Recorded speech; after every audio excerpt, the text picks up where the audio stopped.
Все для сходов и досуга. В селении Плиево сегодня открыли новый дом культуры.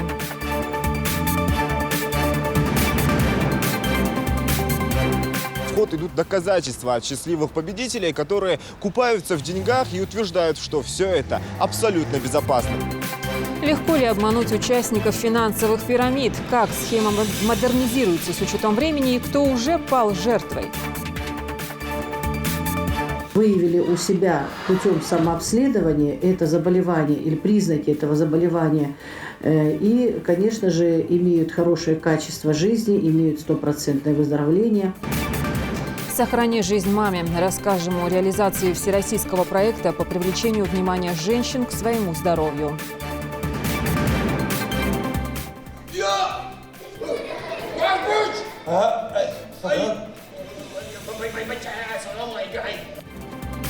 «Али Баба и 40 разбойников». Версия классической сказки на ингушском языке звучит со сцены Тюза.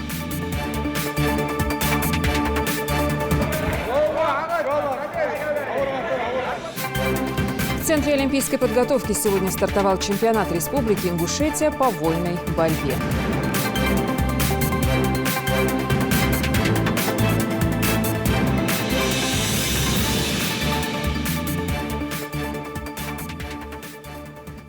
Здравствуйте, это новости 24.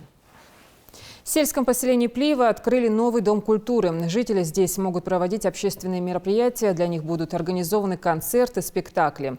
Объект построен по линии национального проекта «Культура» и приурочен к 250-летию единения Ингушетии с Россией. В торжественной церемонии принял участие глава региона Махмуд-Али Калиматов. Репортаж Светланы Томовой. Руслан Халухаев не может нарадоваться новому Дому культуры. Он обходит один за другим кабинеты, рассматривая все с интересом. Руслан проживает в Плиево уже больше 30 лет, и такой подарок, по его словам, селу был необходим. Раньше на различных сходах граждан и массовых мероприятиях приходилось ютиться вот в этих приспособленных помещениях 70-х годов застройки. Но все это теперь осталось в прошлом. Раньше вот все мероприятия, связанные с какими-то общественными вопросами, проходили в здании администрации села. Там было помещение приспособленное, очень неуютное, маленькое, и, конечно, не было доступа для желающих там присутствовать. И, конечно, сегодня вот такое огромное, красивое, добротное здание для села, у которого статус сельский, а вид, буквально вот городской вид, настоящий городской вид этого здания. Это великое дело. Я считаю, это огромный подарок для нашего села, для моих односельчан и для меня самого тоже. Пока остальные готовятся на улице к приезду главы, эти юные гармонистки репетируют перед своим выступлением. Просторные светлые кабинеты теперь не только радуют глаз, но и накладывают на них особую ответственность, считает их вокальный руководитель. Теперь очень красиво, хорошо, условия, все есть, гармошки есть, дети, прекрасно, все хорошо. Мы очень рады, спасибо. В новом Дворце культуры созданы все необходимые условия. Большой и просторный актовый зал на 200 человек, кабинет хореографии и изобразительного искусства, библиотека. И все это будет доступно для всех желающих посетить различные творческие кружки. На торжественном мероприятии к собравшимся обратился глава Ингушетии Махмуд-Али Калиматов. Он поздравил жителей Плиева с новым объектом и отметил, что это открытие только часть того, что еще предстоит сделать для села. В сельском поселении Плиева открывается такой замечательный новый дом культуры, который построен по национальному проекту по указу президента Российской Федерации Владимира Владимировича Путина. Сегодня мы много строим и будем еще строить. У нас более 70 объектов еще строить. И дом культуры, и больницы, и детские сады, и школы. Но сегодня еще много проблем. И мы их до конца для жителей села не решили. Это огорчает, но я вам скажу честно, мы стремимся, мы делаем и будем делать для каждого села, в том числе для Плиева, улучшение и воды, и энергетики, и газа. Закончив поздравительную речь, глава республики сделал замечание местной администрации. По словам Махмуда Али Калиматова, такие объекты должны строить в центре села, но никак не на окраине, ведь делается это в первую очередь для подрастающего поколения. Как же сюда будут дети добираться? Пока ехал, думал сейчас где-нибудь на хорошей улице, на светлой улице, где есть тротуар, где есть дорога, будет сделано для детей что-то такое. Не нашли земли для детей, для Дом культуры, вынесли на окраину, еще в гору туда бы полезли. Я не сдерживаюсь, я огорчен этим. После официальной части глава Ингушетии вместе с жителями села разрезал красную ленточку и дал старт новому культурному объекту. Далее Махмуд Али Калиматов осмотрел все кабинеты, пообщался с работниками ДК. Также успел посмотреть и концертную программу. Выступая перед собравшимися, глава Ингушетии обещал жителям села обеспечить максимальный доступ к новому Дому культуры. Значит, транспорт сюда определите. Какую логистику вы сделаете, я не знаю, но если нужна помощь от правительства какая-то, вы понимаете, что сложный бюджет, сложные дела. Но я думаю, что глава района и глава сельского поселения обязательно с этим справятся. Как отмечает в Рио министра культуры, на таких объектах важно создать все необходимые условия для развития детей. Для сельского поселения, конечно, он необходим. Это для воспитания нашей молодежи необходимо. Для того, чтобы люди могли собираться, для того, чтобы сегодня как-то совершенствовать нашу молодежь, как-то их направлять по разным творческим направлениям. Дети же любят что-то сочинять, петь, играть, рисовать. Вот, пожалуйста, для этого и создаются вот эти вот условия. Поэтому местных жителей хотелось бы и поздравить с открытием такого шикарного объекта. Да, мы работали не в хороших условиях, там было тесно, там всего зал и фойе, да, там же администрация, все вместе мы были. А сейчас новый ДК открыли, для нас это подарок. Даже мы сами не верим, что это наше. И надеюсь, что мы будем с удовольствием работать и для молодежи, для населения, это подарок. До конца текущего года, по словам в Рио министра культуры Тимирлана Дзейтова, по линии нацпроекта планируют сдать в эксплуатацию еще 5 дворцов культуры. Светлана Томова, Майрбек Миржоев. Новости 24. В стране ищут новых талантливых управленцев. Проект «Лидеры России» получил новое развитие в сфере политика. Заявки для участия в конкурсе уже принимаются. При себе надо иметь коммуникабельность и высокий социальный интеллект. Как попасть в команду, расскажет Залимхан Калоев. Это конкурс для тех, кто хочет и готов реализовать себя в общественно-политической жизни страны и внести свой вклад в ее будущее. Прием заявок на участие в публичном общероссийском соревновании «Лидеры России. Политика» открыт. Его финалисты получат редкую возможность зарекомендовать себя для работы на всех уровнях законодательной власти. С точки зрения государства, с точки зрения задач развития, уровень квалификации людей, которые занимаются законодательной деятельностью, работают в представительных органах власти, не менее важен. И профессионализм там нужен не меньше. Следить за честностью проведения всех этапов поручено экспертному совету конкурса «Лидеры России», в рамках которого и пройдет соревнование. Это флагманский проект платформы «Россия. Страна возможностей», где молодые и перспективные кадры получают возможность перенимать опыт у самых влиятельных представителей российской политической элиты. Для участия в конкурсе необходимо российское гражданство, наличие высшего образования, возраст от 21 до 55 лет и отсутствие судимости. Данный конкурс не предполагает оценки политической позиции кандидатов. То есть мы не спрашиваем у них правые взгляды, левые, консервативные, либеральные. То есть мы предполагаем, что люди в рамках закона, выражающие любые свои взгляды, могут принимать участие. Критерии, которые предъявляются к желающим поучаствовать в новом конкурсе, опубликованы на сайте политическиелидеры.рф. От политиков ждут еще и умения публичного общения и высокого социального интеллекта, то есть способности слышать и понимать людей. И это не все.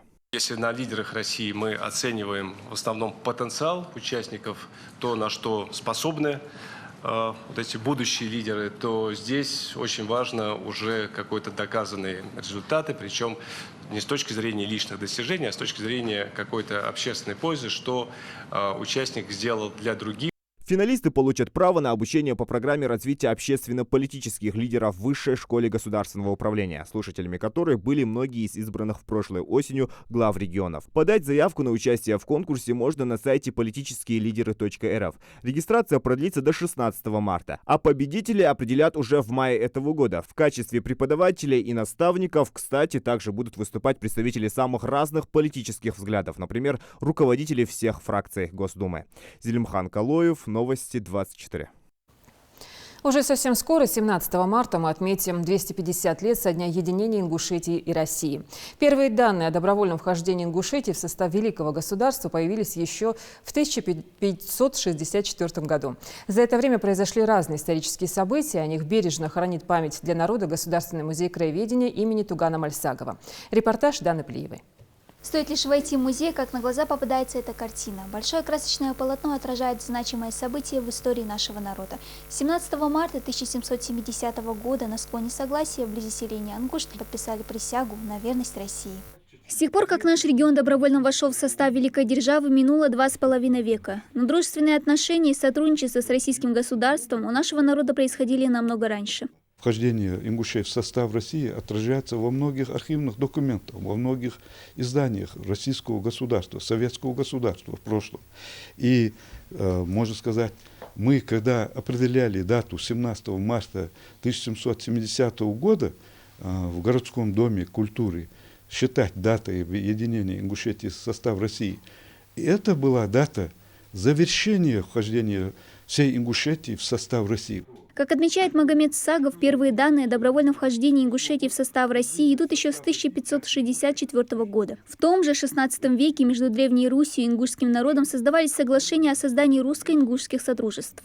А ведь тогда же напирала на южные рубежи нашей страны, нашей России, шахский Иран, Султанская империя, Османская империя, турецкая. Поэтому против этих захватчиков и создавались эти военные содружества русско-ингушские, и которые подтвердили свою преданность многочисленными фактами.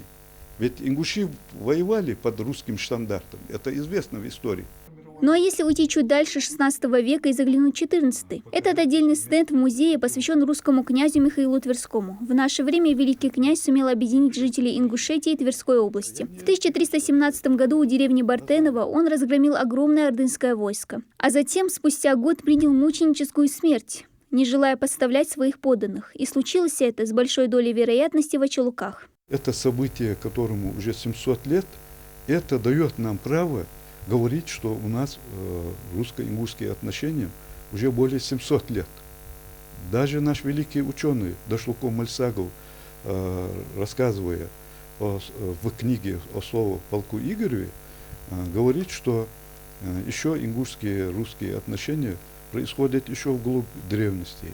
Русско-турецкая, японская, Первая мировая, Великая Отечественная. Нет ни одного сражения, где не принимали бы участие славные сыны нашего народа. Стоит лишь вспомнить Кавказскую конную туземную дивизию, куда входил ингушский полк. Воинское соединение стало одним из самых выдающихся и уникальных подразделений российской императорской армии. За всю Первую мировую войну в истории дикой дивизии не было ни одного случая даже единоличного дезертирства. Пушки отбили, зарадом от души, вся Россия, знаю, джигит ингуши. Через 27 лет уже во время Великой Отечественной ингуши вновь доказали свою верность России. Музей краеведения каждый день пополняется и новыми защитниками ВОВ, защищавших рубежи страны.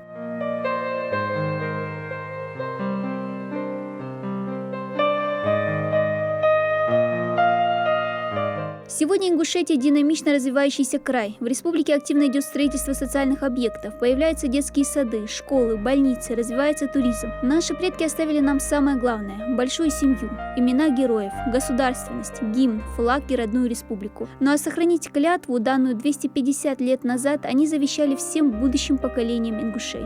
Дана Плиева, Адам Далаков, Новости 24. Пока пневмония нового типа маячит где-то на горизонте, в Ингушетии распространяется другой вирус, опустошающий кошельки некоторых граждан. В социальных сетях подсаживаются на легкий и спорный заработок. Лохотрон завуалирован под игры. Под играми не что иное, как финансовая пирамида, на которую до сих пор клюют азартные пользователи. Как избежать обмана, расскажет Зелимхан Калоев. В последние дни все стали получать сообщения о некой игре. Организаторы забавы описывают ее суть на слайдах. И само собой в ход идут доказательства от счастливых победителей, которые купаются в деньгах и утверждают, что все это абсолютно безопасно, всего лишь взаимопомощь. Ее представляют как беспроигрышную игру, цель которой внести для начала 2400 рублей, а далее соблазнять своих подписчиков на активное участие в ней. Организаторы Инстаграм-лохотрона обещают присоединившимся выплаты в несколько раз превышающие входной взнос, который уходит предприимчивым дельцам. Всего за несколько дней игра стала вирусной в Ингушетии. Любители резко обогатиться приглашают своих друзей и знакомых, убеждая, схема работает. Вот и Залина Баркинхоева, одна из жертв. Деньги ушли на ветер, а кто стоит за всем этим беспределом, так и не поняла. Изначально я не верила в эти игры. Я не думала, что я буду участвовать, но моя знакомая, моя подруга начала этим заниматься, я ей поверила. Соответственно, я вошла в эту схему. Потом она вышла, она получила свои деньги, она вышла, следующая стала я. И когда встала я, уже люди начали выходить, потому что свои деньги не получали. Во-первых, Харм Хамдес. Во-вторых, но я об этом не подумала изначально. Я об этом узнала только потом, когда я уже начала играть. Я думала, уже все потеряно. Ханс уже азадях открыт адалхам худахцунах. И она, я эти деньги оставила. Конечно, для того, чтобы догадаться про пирамидальную подоплетку происходящего, не обязательно быть финансовым гением. Достаточно просто повернуть картинку на бок, и вот она, настоящая пирамида. Пока неизвестно, кто стоит за этим безобразием, система получения денег далека от равновесия. Чтобы один победитель получил выигрыш, 15 человек должны вложить по 2400. И 14 из них теперь сидят и ждут, когда же заполнятся их цветные полосочки. А для этого уже нужно дополнительно 32 человека. Только в этом случае лишь двое следующих победители получат по 19 200 рублей. Игра просто не вечная.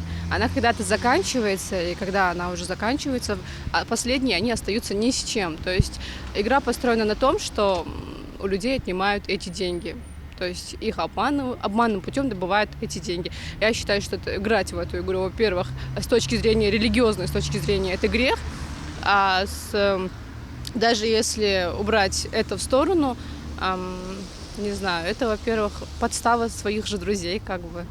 Много ли твоих друзей вообще? Много, честно говоря, я не могу озвучить поименно, но знаю, что многие играли, многие даже хвастались, что заработали на этом. Поначалу приглашать получается довольно эффективно. Выигрыши выплачиваются, а довольные победители радостно рассылают знакомым снимки экрана. Вот, смотри, деньги пришли. Чего сидишь, давай вступай тоже, рискни один раз, деньги небольшие. Причем делают это искренне. А многие вступают повторно, наивно веруя, что схему можно провернуть еще раз. Но к моменту, когда бинарная пирамида подбирается к следующим этажам, и для выплат нужно найти по 8, 16, 32 тысячи инвесторов, город уже вышен, волна прошла. И тут известная поговорка, что лох не мамонт, он не вымрет, становится актуальной. Хотя так много легковерных людей в Ингушетии нет. Среди моих знакомых много людей, которые на это подписались. Даже в моей группе, с которой со мной учатся, 2 девочки, перевели эти деньги. И им ничего в итоге не скинули, и они просто потеряли свои 2400. Я считаю, что вестись на такую чушь не стоит, потому что сразу понятно, что это лохотрон. Ходят слухи, что пирамида пришла в Россию из Казахстана и уже затронула многие регионы страны. Организация подобных афер противоречит как российскому законодательству, так и нормам ислама. Когда-нибудь же это должно останавливать наших земляков, которые поголовно сейчас распространяют вот эту игру и в WhatsApp, и в Инстаграме, и все хотят очень быстро заработать. Дело в том, друзья, что вложения в подобного рода пирамиды являются запрещенными как с точки зрения российского законодательства, с точки зрения ислама, и, простите меня, выражаясь жаргонным и уличным языком, людей, которые вкладывают сюда, называют обычно лохами, или лицом, которого обманул хулиган. Ну, до какого времени люди будут нести туда все кроны, я не знаю. Если пиар-компания прошла удачно, то организаторы могут собрать порядка 30-35 тысяч платежей по 2400 рублей. А это около 80 миллионов рублей. Взамен они выплатили примерно 1500-2000 гонораров по 19 200 рублей. Остальные деньги подвисают в системе, так как цветные полоски не заполнились. И предъявить претензии некому, потому что согласно условиям это сами участники плохо приглашали знакомых. Следует помнить одно: легких денег не бывает. Зелимхан Галоев, Магомед Дидигов, Новости 24. Спорт в массы и по возможности бесплатно. Вот с последним, то есть ценой, возникают, как оказалось, спорные моменты. Физкультурно-оздоровительный комплекс в селении Верхние Чулуки построен 6 лет назад. Сейчас там занимаются порядка 700 ребят. Всего 12 секций. Об условиях пребывания расскажет Микаил Тангиев. Седик Хейшин. Я хотела задать вопрос Кузикову, он как раз Верхних Чулуков. Почему у нас ФОК в данное время платный? Многие у нас мальчики, подростки сидят из-за того, что они не могут туда ходить. Потому что он платный, стоит он 1000 рублей. С таким вопросом на прямой эфир программы «Главное» обратилась некая жительница республики. По ее словам, в Верхних Ачулуках дети не ходят в местный ФОК, якобы из-за того, что руководство берет за посещение деньги. Наша съемочная группа выехала в село, чтобы выяснить, так ли это на самом деле. В зале проводят тренировочные занятия ребята из секции по кикбоксингу. Берс Костоев отрабатывает ударную технику. Уже который год он посещает этот физкультурно-оздоровительный комплекс. И парень признается, ни разу не платил за тренировки. Только разве что за маршрутку, туда и обратно.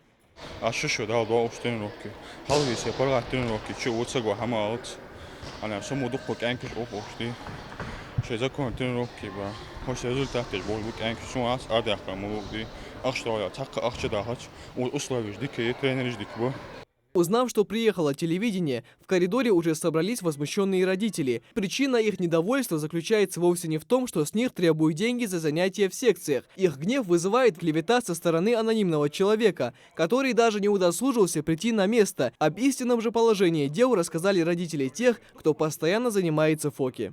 Сколько я помню, ни разу ни один человек в этом здании не потребовал со спортсменов деньги за тренировки, будь то тренер, директор или еще кто-либо. Даже когда в котельной сломался стартер аккумулятора, и мы предложили руководству ФОКа скинуться, чтобы починить деталь, с нас наотрез отказались брать деньги. Кто бы ни распускал эти слухи, он или она делает это уже не в первый раз. Я считаю, что если нет мужества прийти и высказать претензии в лицо, то нечего анонимно клеветать людей.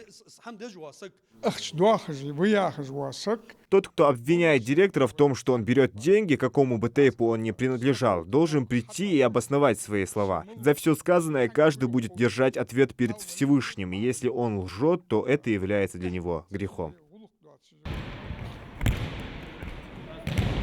А в зале воспитанники секции по дзюдо отрабатывают бросковые приемы. Всего здесь тренируется около 30 ребят. Наставник и тренер Юсуп Аксагов занимается здесь с детьми с самого открытия ФОКа, то есть уже более 6 лет. И ни разу за свою профессиональную деятельность он не брал с детей деньги. У нас каждый тренер тут работает на ставке, на полставке есть, у кого там через день Конечно, хватает, все работают на зарплатах, как и везде.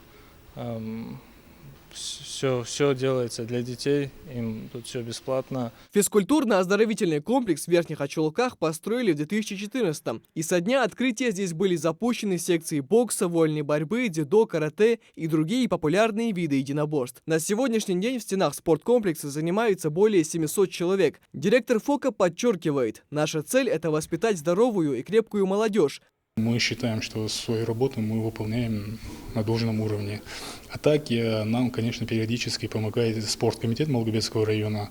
Они нас каждый раз снабжают, так скажем, всем инвентарем. Если мы проводим какие-либо республиканские турниры свои ежегодные, они покупают нам кубки, медали, грамоты, даже обеспечивают едой спортсменов, тренеров.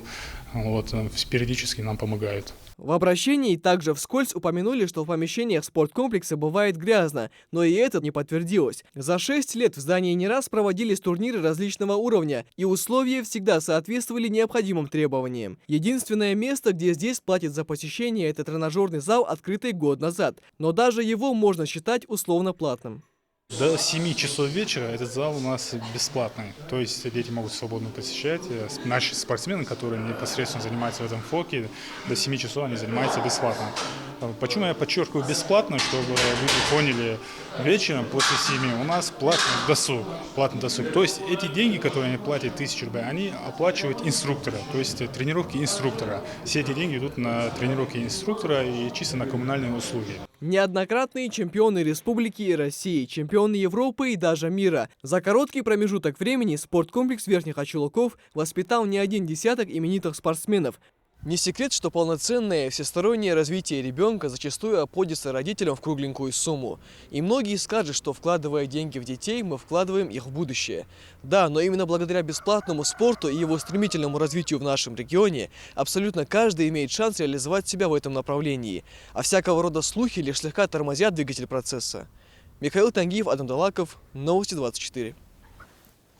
В Государственном музее изобразительных искусств Республики состоится открытие персональной выставки Мурада Паланкоева «Художник и время». В экспозицию войдет более 50 произведений живописи и декоративно-прикладного искусства из личной коллекции художника и основного фонда Государственного музея изобразительных искусств. Напомним, что за десятилетия творческой деятельности из-под рук Мурада Паланкоева вышло 1000 живописных картин, которые украшают музеи России, зарубежье и частные коллекции. Мурат Махиевич – это такой художник, это визитная карточка национальной культуры нашей республики. Он известен не только в России, но и во всем мире. И поэтому, я думаю, она будет иметь очень большой резонанс. И я думаю, что зрители унесут что-то главное для себя от этой выставки.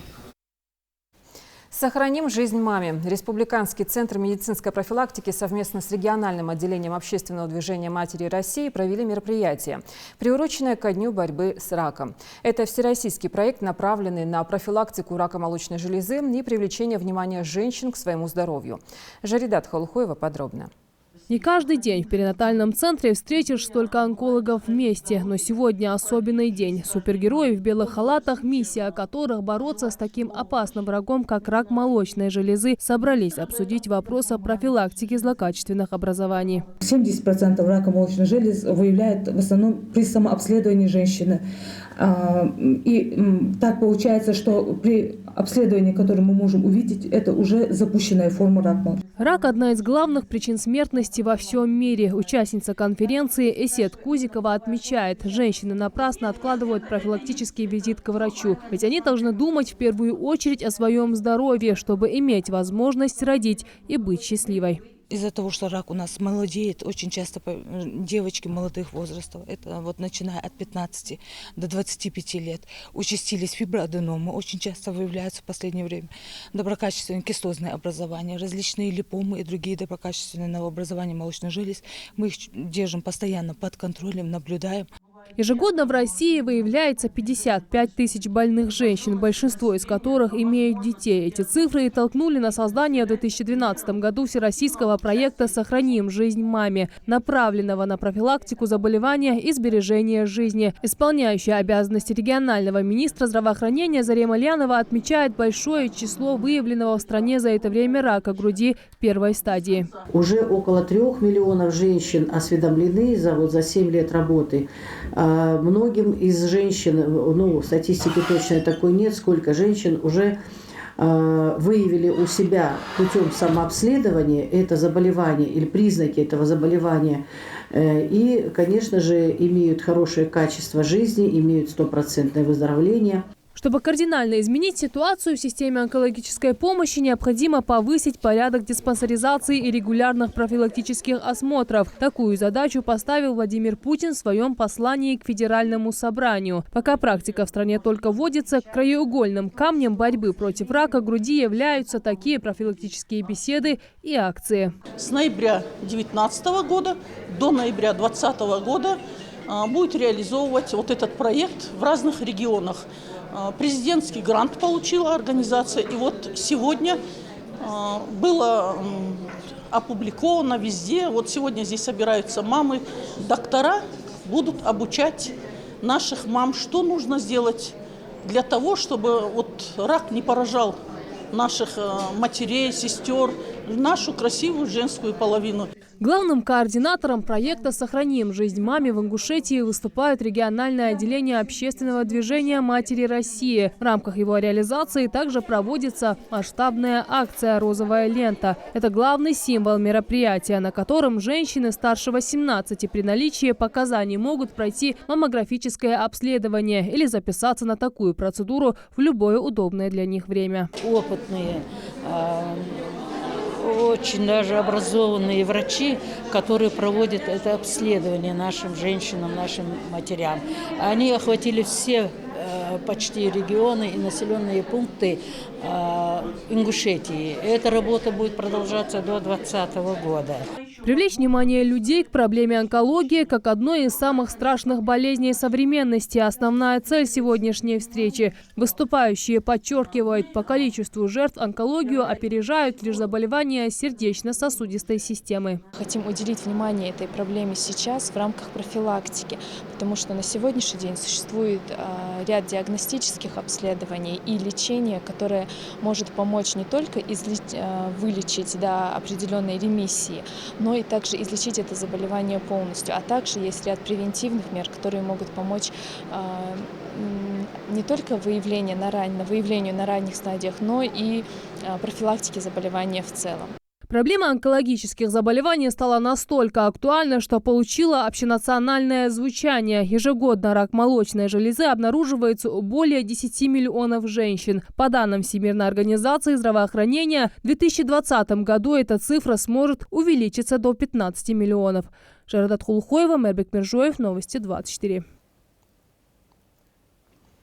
Проливают свет на судьбы героев Великой Отечественной. Вахта памяти 2020. Всероссийская акция прошла в Доме культуры Зязиков-Юрта.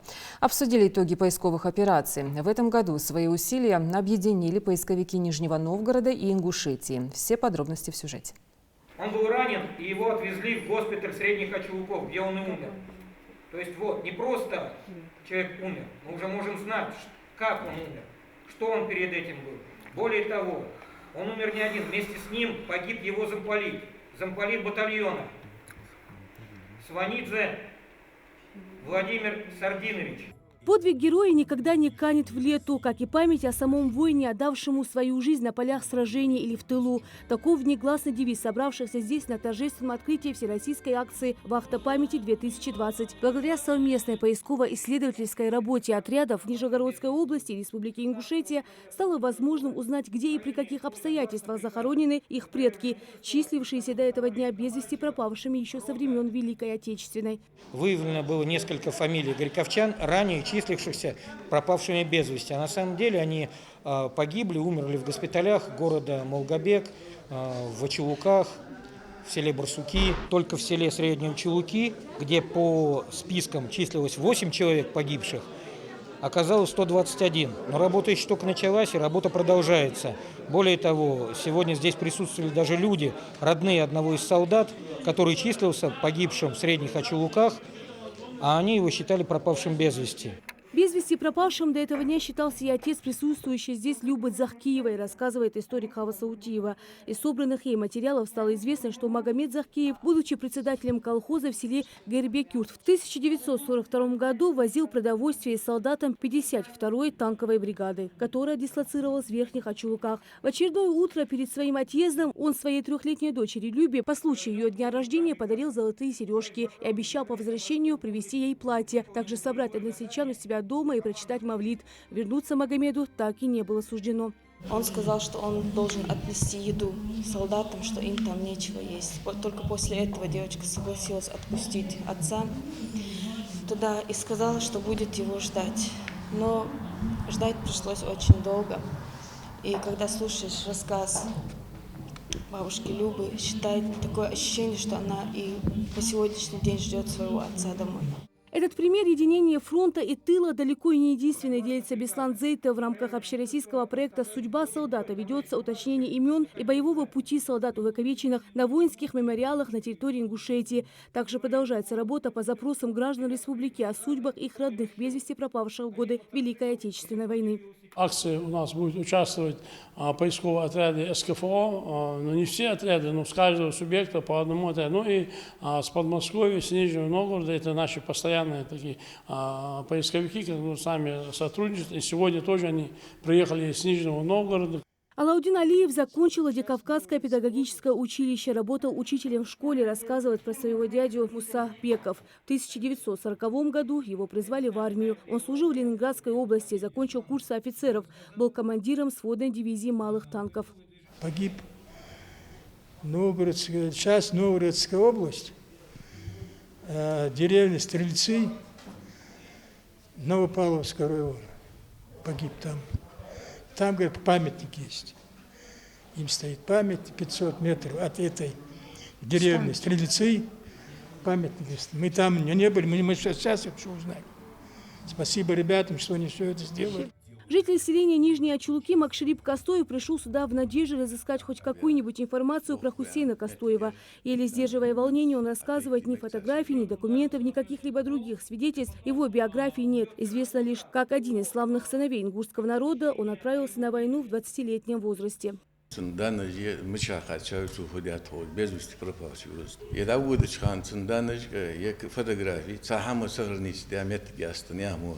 Более 38 заявлений от родных, чьи предки не вернулись с мест сражения, уже установлены судьбы 6 человек. Обстоятельства гибели родных или место их сохранения каждый из присутствующих здесь хочет совсем немного. Продолжая встречу уже за круглым столом Центра патриотического воспитания Терский хребет отмечает, что поисковые работы будут продолжаться и дальше. Лина Цычоева, Адам Мережков, Магомед Дидигов. Новости 24. В Театре юного зрителя прошла премьера спектакля «Али Баба и 40 разбойников». Постановку срежиссировал Азамат Сароев. Всеми любимая восточная сказка о справедливости и мудрости прозвучала на ингушском языке. Как ее восприняла публика, расскажет Хава Гагиева.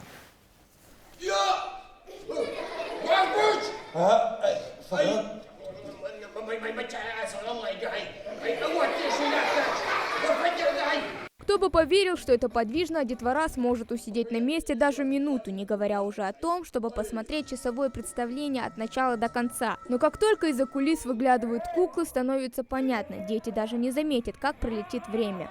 Я сегодня пришла со всем классом и со своим руководителем. Всего понравились декорации и как все там смеются. Али Баба и разбойники – это народный фольклор о справедливости, жадности и о женской мудрости. И если в традиционной сказке отрицательные персонажи за свои злодеяния платят высокую цену, то в спектакле ингушского режиссера они осознают свои ошибки и становятся на путь истины. Работа была очень сложная, потому что очень много кукол, декорация очень большая, красочная. В постановке задействовано 9 кукол и, соответственно, столько же актеров, которые ими управляют. Для Азамата Цуроева, не первый год работающего в театре, это его третий спектакль в плане режиссуры. В последнее время мы как-то пытаемся возродить ингушские выражения, слова, которые чуть-чуть в народе подзабыты. А начинать это, естественно, нужно с маленького зрителя. Когда посмотрит это маленький зритель, он отнесет эти слова, эти мысли домой, поделится со старшими.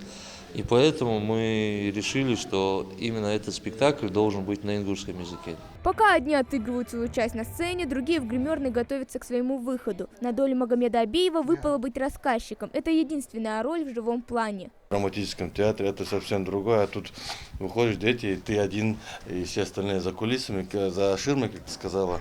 Это сложновато, непривычно. Актеры своим куклам относятся как к музыкальным инструментам. Нитки – это струны, дернув одну из которых, можно заставить персонаж делать то или иное действие. Без ловкости рук тут не обойтись, считает Магомед Тангиев, ведь это только на первый взгляд легко быть кукловодом.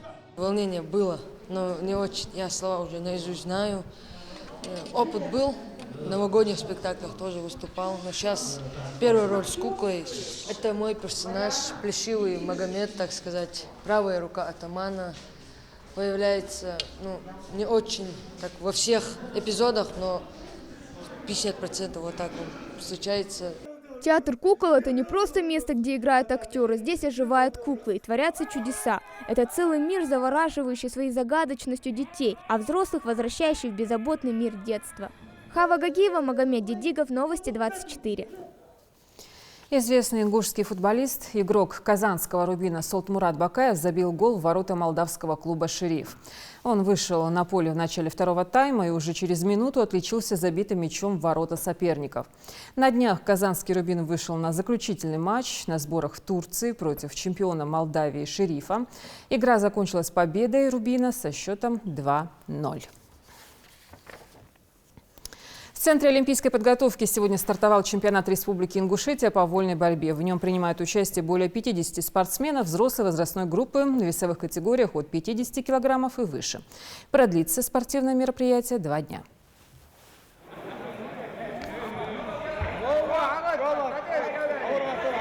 Удачный перевод противника в партер и вольнику в красном записывается 2 балла. Ситуация накаляется на борцовском ковре, когда спортсмены прикладывают все усилия, чтобы сделать туше. Это гарантирует досрочную победу.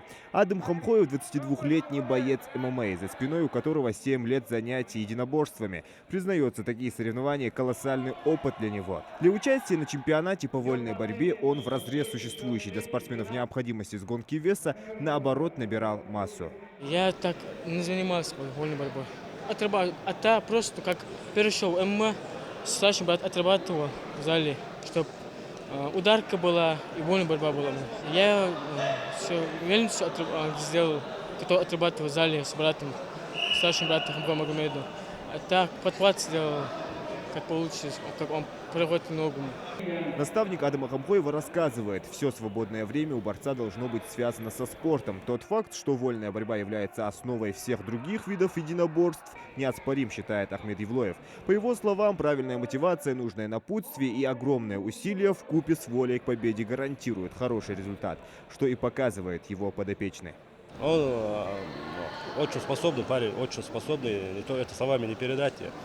Трудолюбивый, несмотря мы его нагружаем все равно, но все равно он сам очень пахарь, он очень трудится, любит вольную борьбу. Борцовский ковер здесь буквально окружен участниками соревнований и теми, кто просто пришел поддержать. Сюда в первый день соревнований съехались более 50 вольников со всего региона. Для них это возможность отобраться на чемпионат СКФО по вольной борьбе, который пройдет в Хасавюрте. К этому готовится и Ацалам Ваделов. В своей весовой категории до 65 килограммов он намерен показать там зрелищные бои и одержать победу. Ну а здесь он ожидает финальной схватки.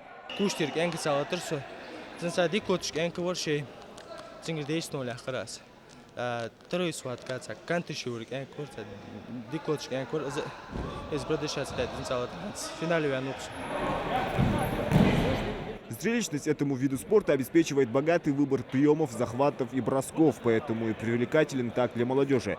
Впрочем, лучше всех об этом рассказывает главный тренер Ингушетии по вольной борьбе. Это очень сложная борьба. Это практически основа единоборств, всего единоборства. И поэтому здесь не только как в классике обладать мощной силой, вытащить, бросить. Здесь пока ты вытащишь, тебе 26 приемов сделают. Такая быстрая борьба, динамичная борьба. Поэтому очень сложно в этой борьбе. Дисквалификация спортсмена или травмы на соревнованиях чаще всего возможны здесь, среди вольников. Поэтому данный вид единоборств считается сколь прекрасным, столь и опасным. Такой чемпионат в текущем году является первым и продлится 2 дня. Победители и призеры соревнований станут известны уже завтра. Зелимхан Калоев, Адам Мережков, Адам Далаков. Новости 24. Следите за новостями на канале Ингушетии и до встречи в эфире.